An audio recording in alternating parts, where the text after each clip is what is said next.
Alléluia.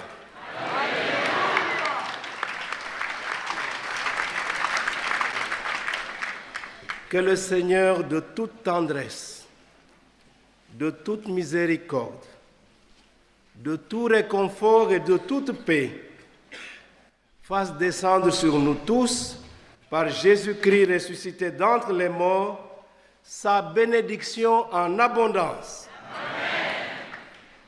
Que ce pèlerinage, en cette année de grâce que le Seigneur nous donne comme un temps favorable pour accueillir et vivre sa miséricorde, soit bénéfique pour nous tous. Amen. Et aussi pour tous ceux qui ont besoin de notre prière et de nos efforts de conversion. Le 30 avril du jubilé de l'an 2000, le pape Saint Jean-Paul II annonçait que désormais, le second dimanche de Pâques, dans toute l'Église, prendrait le nom de dimanche de la miséricorde divine.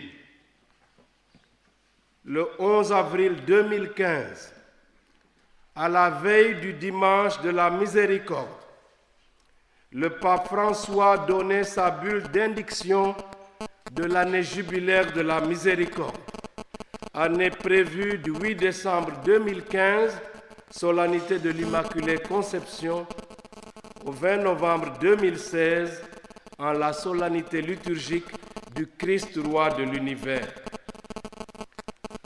Pour notre rassemblement de ce jour, nous retenons cette invitation que le pape François nous y adresse. Que notre prière s'étende aussi à tant de saints et de bienheureux qui ont fait de la miséricorde la mission de leur vie.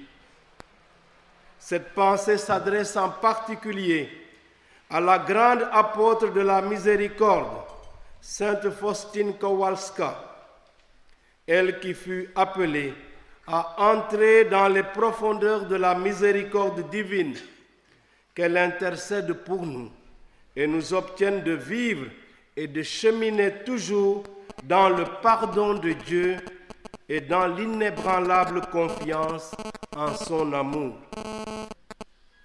Ici, à Popongine, au pied de Notre-Dame de la Délivrance, nous voulons saluer en la mère que Jésus nous a donnée dans son testament de la croix, celle qui a écrasé la tête du serpent et qui éloigne de nous tous tout péril de l'ennemi.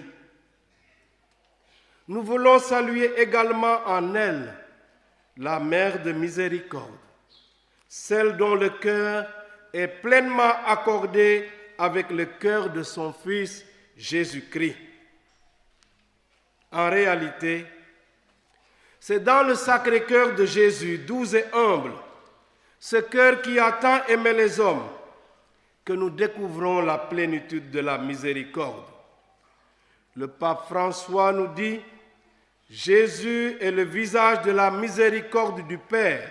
Le mystère de la foi chrétienne est là tout entier. Et c'est en Notre-Dame, Mère du Sacré-Cœur de Jésus, et donc Notre-Dame du Sacré-Cœur, que nous vénérons la Mère de miséricorde, celle qui nous apprend à nous à accorder notre cœur au cœur de son Fils, pour vivre en disciples du Christ et en enfants de Marie. Aussi pouvons-nous dire avec assurance, au pied de la Mère du Sauveur, le Salve Mater Miséricordiae: Salut, Mère de miséricorde, Mère de Dieu et Mère du pardon, Mère de l'espérance et Mère de la grâce, Mère remplie de sainte joie, ô Marie. Chers pèlerins, nous avons voulu, nous, évêques et pasteurs de l'Église catholique au Sénégal, nous impliquer directement dans ce pèlerinage du dimanche de la miséricorde divine à l'occasion de l'année jubilaire de la miséricorde. C'est pour nous une traduction de notre souci pastoral d'être proche de vous pour mieux cheminer ensemble avec vous dans la communion de l'Église famille de Dieu. Communion avec vous dans une démarche de foi et de prière. Nous attendons de notre rassemblement, par la bienveillance divine, de nombreuses grâces pour nos églises, pour notre pays et ses dirigeants, pour sa paix et son développement harmonieux, pour l'épanouissement de nos familles et de nos différentes communautés dans leur riche diversité, sans oublier nos activités multiples et variées, notre travail et nos projets, nos soucis et nos difficultés, afin que tout cela contribue au bien de ceux qui aiment Dieu. Laissons-nous donc instruire par la parole de Dieu que nous avons écoutée ensemble. Je voudrais vous donner une impression d'abord. J'ai eu l'impression que nous vivons une nouvelle Pentecôte.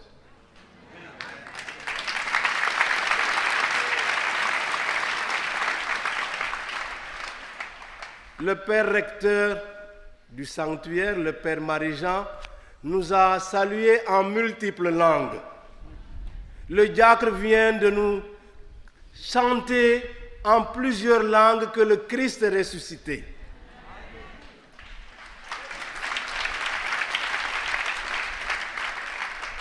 Alors merci Seigneur pour le don des langues qui nous rappelle que tous les peuples, dans leur diversité, dans leur richesse, sont destinés à accueillir l'évangile du salut de Jésus-Christ. La page d'évangile, sous la plume de Saint Jean, nous rapporte une double apparition du Christ ressuscité à ses disciples à 8 jours d'intervalle. Ses disciples sont traumatisés par le drame du Vendredi Saint. Ils se cachent, enfermés quelque part, tiraillés par la peur. Or, voilà que Jésus vint, et il était là au milieu d'eux. Il leur dit, « La paix soit avec vous ». Il ne s'agit pas de simples paroles de salutation. Le ressuscité leur apporte la paix véritable, celle qui délivre de la peur de la mort. Le ressuscité vient leur montrer en sa personne que la vie a vaincu la mort.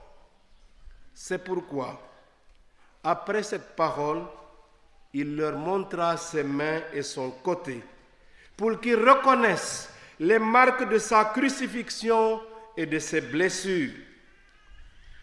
Cette annonce pascale, à travers des signes de la passion de Jésus, produit son effet.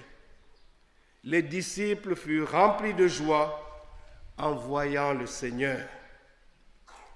Demandons alors au ressuscité de nous libérer de toute peur qui paralyse et de nous confirmer dans l'assurance de la foi en sa résurrection d'entre les morts, pour vivre dans la joie de sa victoire. Poursuivant son instruction pascale, Jésus leur dit de nouveau, « La paix soit avec vous. De même que le Père m'a envoyé, moi aussi je vous envoie. » La paix du ressuscité est une paix missionnaire. Elle investit le croyant pour qu'il annonce ce qu'il a vu et entendu, pour qu'il proclame que le crucifié du Golgotha est vivant à jamais et qu'il a donné mission à des témoins choisis de l'annoncer à tous les hommes. Mieux, cette mission est au service de la réconciliation par le pardon des péchés. En effet, ayant ainsi parlé, Jésus souffla sur eux et il leur dit, « Recevez l'Esprit Saint. À qui vous remettrez les péchés, ils seront remis. À qui vous maintiendrez ces péchés, ils seront maintenus. » Il s'agit en quelque sorte d'une mission de pacification. Habités par l'Esprit du Seigneur Jésus, les disciples sont chargés de porter aux hommes la grâce divine qui pardonne. N'est-ce pas cela que nous rappelle le pape François au nom du Seigneur? Il nous dit, avec conviction, remettons au centre le sacrement de la réconciliation, puisqu'il donne à toucher de nos mains la grandeur de la miséricorde. Pour chaque pénitent, ce sera une source d'une véritable paix intérieure. Et il ajoute, je ne me lasserai jamais d'insister pour que les confesseurs soient un véritable signe de la miséricorde du Père. Le récit de la première apparition pascale de Jésus s'achève par une notation de l'évangéliste sur l'absence de Thomas. Or, dit-il, l'un des 12, Thomas, appelé jumeau, n'était pas avec eux quand Jésus était venu.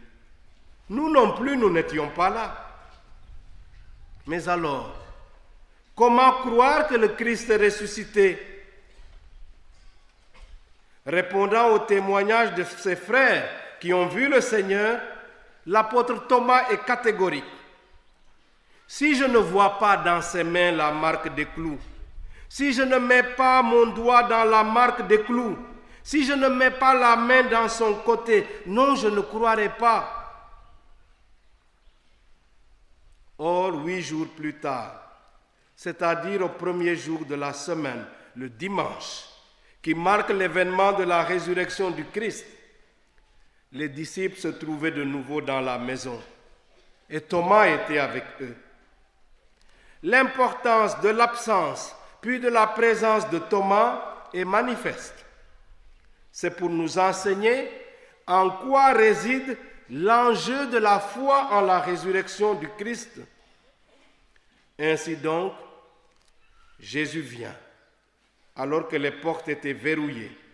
Et il était là au milieu d'eux. Il dit, la paix soit avec vous. Puis il dit à Thomas, avance ton doigt ici et vois mes mains. Avance ta main et mets-la dans mon côté. Cesse d'être incrédule, sois croyant. Thomas, dans son attitude d'objecteur à la réalité de la résurrection, avait posé un défi. Jésus y répond directement en l'invitant à contrôler par lui-même la réalité des faits, mais mis en présence du ressuscité. Thomas n'en demandera pas davantage, s'empressant même de s'exclamer « Mon Seigneur et mon Dieu ». Il reconnaît ainsi en Jésus-Christ le Seigneur ressuscité, vrai Dieu et vrai homme. Mais Jésus entend recadrer une telle adhésion dans l'histoire du salut en s'adressant à Thomas et à d'autres objecteurs éventuels. Parce que tu m'as vu, tu crois. Heureux ceux qui croient sans avoir vu. L'adhésion de Thomas, après objection, comme celle des autres disciples, ont pour but d'asseoir le témoignage fondateur. Mais en relativisant l'expression de la foi de Thomas, Jésus entend souligner que la foi repose désormais non sur la vue, mais sur le témoignage de ceux qui ont vu. D'ailleurs, n'est-ce pas une chaîne ininterrompue de témoins, depuis les tout premiers que furent les apôtres, que la foi est parvenue jusqu'à nous et que nous nous efforçons de la vivre et de la transmettre à notre tour. Rappelons d'ailleurs que le titre Seigneur désignait précisément le ressuscité pour les premiers chrétiens, ce dont témoigne l'apôtre Paul quand il écrit « Si de ta bouche tu confesses que Jésus est Seigneur, et si dans ton cœur tu crois que Dieu l'a ressuscité des morts, tu seras sauvé. Le but de l'Évangile, qui ne rapporte pas tout ce que Jésus a dit et fait, n'est-il pas d'ailleurs pour que vous croyiez que Jésus est le Christ, le Fils de Dieu, et pour qu'en croyant, vous ayez la vie en son nom. Implorons donc le Seigneur ressuscité, pour que la lumière pascale ait raison de nos hésitations, de nos doutes et de nos objections, qu'il guérisse en chacun de nous le défi de Thomas. Et nous-mêmes, comment vivre aujourd'hui en missionnaire du Christ ressuscité? Les deux premières lectures nous donnent quelques orientations. J'en retiens 3 dans la première lecture, tirée du livre des Actes des Apôtres, et une dans la deuxième lecture de l'Apocalypse de Saint Jean. Comment vivre donc en missionnaire du Christ ressuscité?